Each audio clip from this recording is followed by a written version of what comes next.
Heads up, folks. Shadow President Elon Musk is pouring millions upon millions of dollars into a far-right candidate to change the outcome of the single most important election that you've probably never heard of, but will nonetheless impact reproductive rights, workers' rights, voting rights, the balance of the United States Congress, and will benefit Musk personally, financially.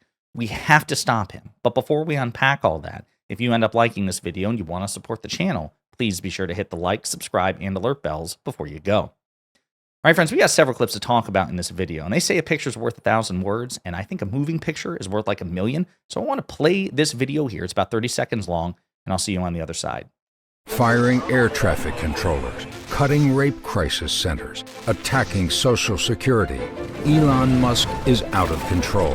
And now the power-hungry billionaire is unloading millions to buy the Wisconsin Supreme Court. He knows MAGA politician Brad Schimel is for sale and will abolish the checks and balances that protect us. He thinks he's above the law. Protect our last line of defense. Vote Susan Crawford for Supreme Court. Firing. All right, folks, this may not seem like a big deal. You're probably thinking, oh, it's a state Supreme Court race. It's the biggest freaking deal. Those who've actually been following this channel since the beginning may remember that the Wisconsin Supreme Court, or the balance of it, was in jeopardy back in 2023. And I canvassed along with other content creators to try to get the vote out for now Justice Janet Protasewicz, who won the election in a landslide victory and changed the balance of the court, prevented far-right MAGA Republicans from taking control. Well, now a so-called liberal justice on the Supreme Court is retiring, and her seat will be filled either by Susan Crawford, who we'll get into in just a minute, somebody who, as an attorney and prosecutor in the past, has defended women and workers' rights and voters' rights, defended the right of Planned Parenthood and other agencies to exist, and Brad Schimel, who is a Trump-Musk loyalist who has some truly deranged views. And you're going to hear them from their own words in just a second, but I really want to emphasize this, that Elon Musk is personally and financially invested in this very specific outcome. Wisconsin, of course, is one of 7 swing states. It's a purple state, much like my own in North Carolina, and much like my own in North Carolina, Republicans in Wisconsin, both in the executive, like former Governor Scott Walker, Republican lawmakers in the Wisconsin legislature, and the Wisconsin Supreme Court, when controlled by conservatives, have done everything in their power to entrench right-wing control.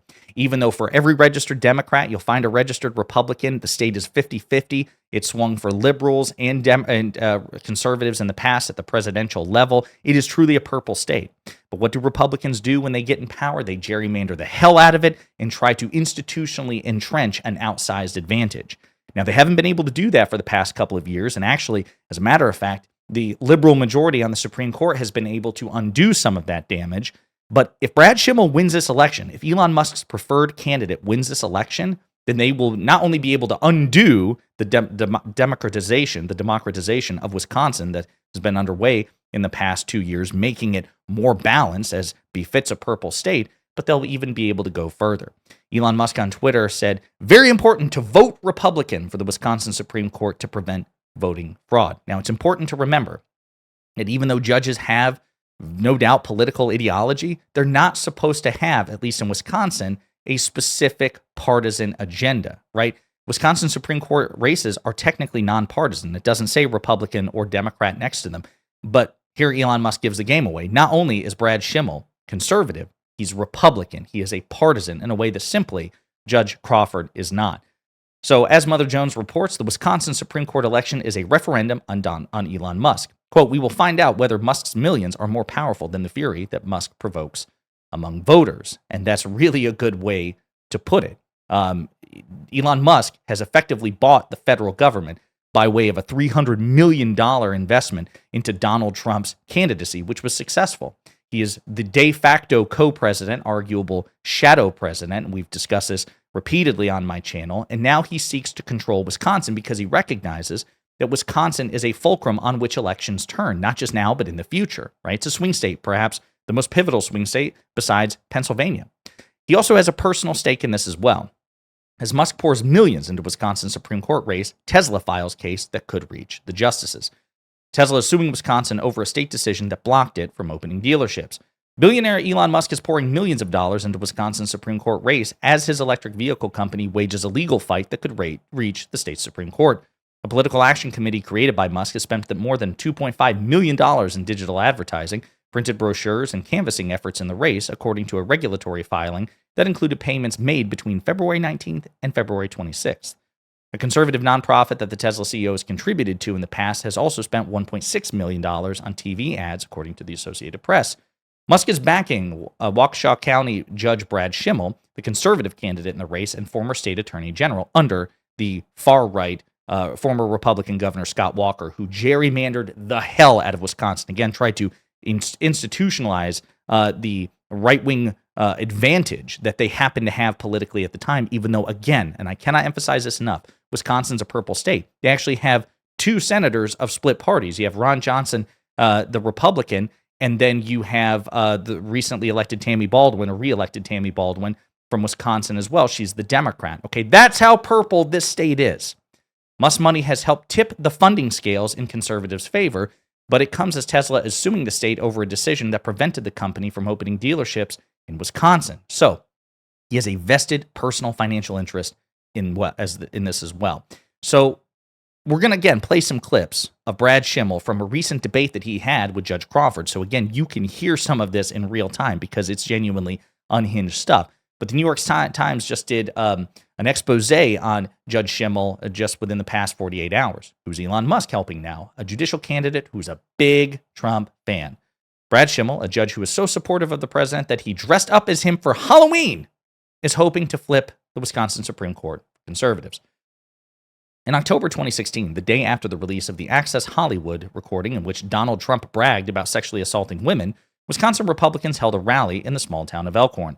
As the state's top Republicans spoke at the event, they distanced themselves from Trump. Paul Ryan, then the House Speaker, said he was sickened. Governor Scott Walker declared that Trump's remarks were inexcusable. Senator Ron Johnson called them indefensible. Just one Republican took the stage, framed by haystacks and pumpkins, and came to Trump's defense. Brad Schimel, then the state's attorney general, and now a Waukesha County judge who was running a high-profile, expensive race for control of the Wisconsin Supreme Court. Quote, I know that Donald Trump has said some things that are bad, Judge Schimel said, as a voice in the crowd cried out, get over it. He added, quote, I'm the father of two daughters. My daughters look up to me, and I don't like hearing anyone talk that way about women. But Donald Trump will appoint judges who will defend our Constitution and respect our Constitution. Now, Judge Schimel aims to return a conservative majority to the court after Wisconsin liberals flipped it in 2023. He's hoping to sustain the pro-Trump energy that helped the president carry the battleground state last fall. Judge Schimel has echoed Trump's lies about elections, attended his campaign rallies, and walked door to door to encourage voters to back him in the April 1st election. Last fall, Schimel wore a Trump as garbage man costume while shaking what appeared to be a pair of maracas and playing bass guitar at a Halloween party, an episode captured on video obtained by the New York Times. And this month, he told supporters that he wanted to help build, quote, a support network around Donald Trump. Quote, they're so desperate for him not to get a win that they won't let America have a win, Judge Schimel said at a TPUSA event. Quote, that's what they're doing. The only way we're going to stop that is if the courts stop it. So let's recap here. After the Access Hollywood tape, the grab him by the you-know-what tape came out, Brad Schimel goes on to defend Donald Trump. Hell yeah, I'll take the stage and say that we should vote for this man to be president. He apparently believes that the 2020 election, or rather the Supreme Court, the Wisconsin Supreme Court, screwed Donald Trump in the 2020 election. So we're going to play some examples of that. As a matter of fact, I want to play some of these clips right now, again, just so you can hear Judge Schimel in his own words from a recent debate with Judge Crawford. Question. Did Justice Hagedorn make the right decision in this? You've got to tell me which case you're referring to. The 220,000 absentee ballots. Boy, I don't know. I'd have to review that case. It is the decision of the court, and that's final. That's part of what's so important about this race, is the decision by 4 justices in a majority. So that question that he's being asked about was the decision by the Wisconsin Supreme Court to reject Donald Trump's challenge to overturn the results in Wisconsin. See, in 2020, President Biden won Wisconsin. And at the time, the Wisconsin Supreme Court was actually a conservative majority, but the 3 liberal judges and 1 conservative justice, sided sided against Donald Trump and prevented Donald Trump from attempting to overturn the results of the Wisconsin Supreme Court. And here Schimel is asked, okay, well, was that the right decision? Well, I'm sorry, I don't remember what was that case. And then, of course, I'd really I don't really need to see it in front of him. He can't commit to the fact that Donald Trump lost the 2020 election and that Trump's attempts to overturn the results of the election were gross and unconstitutional. And the fact of the matter is, we know that if the shoe were on the other foot, Schimel would have no problem saying, no, Joe Biden lost the election. And of course, they made the right decision by preventing him from overturning the results. Got a couple of other clips I want to play of this debate as well. Again, just so you know what kind of man you're dealing with. I may just respond to that. Brad Schimel, in fact, said Respond to what? I when didn't he say was anything in about front Brad. when he was in front of a private, what he thought was a private audience of his political allies, he said that he believed that the Wisconsin Supreme Court screwed Trump over in 2020 when it rejected his effort to throw out the results of the Wisconsin election in 2020. There you have it. There you have it. You have a man who believes that the Wisconsin Supreme Court screwed over an authoritarian, malignant narcissist who lost a free and fair election because they didn't side with him. It's incredibly gross. I'm going to play, again, some more clips here as well, and we're going to hear a bit about Judge Crawford in this debate, although quite frankly, because this is a nonpartisan debate, the real question is which candidate is less fit for the judgeship, for the state's highest court. And it's very clearly Schimel. So even if you know nothing about Judge Crawford, knowing what you know about Judge Schimel, this should be an easy decision to make. But here's another example. If you have political supporters, and that has become a reality of these campaigns, you've both said you will act independently, which at times could anger your supporters. Judge Schimel, give me an example of as a judge, you made a decision that angered your supporters. I don't recall. I recall people. I'm sorry, I don't have an example of a case that angered supporters. I'm sorry. Judge Crawford, do you have an example? I have one. So I had a lawsuit before me in the circuit court in which the current attorney general was trying to get laws thrown out that were enacted in the lame duck period after Brad Schimel lost re-election as attorney general, and Governor Scott Walker lost re-election as Attorney General. Between them and their leaving office, they enacted laws that stripped the Attorney General of many of the Attorney General's powers and authority. And a lawsuit was brought into my court that challenged several of those changes. And I rejected most of them. I did issue a narrow ruling that found that a part of those changes were unconstitutional, but the rest of them I threw out. So I just want to focus on this right here, okay? So again, Wisconsin Supreme Court races are technically nonpartisan. Again, technically, Schimel is not running as a Republican candidate, even though that's exactly how Elon Musk and others have labeled him, even though that's how he presents himself. But to me, the answer to this question is striking. Okay, well, you obviously have biases. You obviously have political beliefs. So, okay, Schimel, when have you ever ruled against your supporters and your political beliefs? Oh, I can't come up with an example. Crawford can. Crawford can come up. She's objective enough as a judge to say, hey, listen, even though I have political beliefs, even though my supporters believe certain ways, here's an example of where I ruled against what I presume are her political beliefs, and certainly what are her supporters' political beliefs, in an outcome that benefited the opposition. That's probably an indicator of objectivity if you can give a concrete example of where at one point or another you've ruled against your base, your supporters. Schimel can't answer the question because he's such a partisan creature, which is really dangerous in a judge when you're that blindly partisan. We also have reports that he'll be a support network for Donald Trump. Elon Musk is sending out a mailer saying that Brad Schimel in the Supreme Court will support Donald Trump's agenda. You even have, I believe, jokes that he's basically got on his knee pads begging for money. So again, it just seems very apparent to me that Brad Schimel is unfit to be the next Wisconsin Supreme Court justice. And I know we've been talking about this a lot, but this is really important, folks, because again, Wisconsin's a purple state. It's a swing state.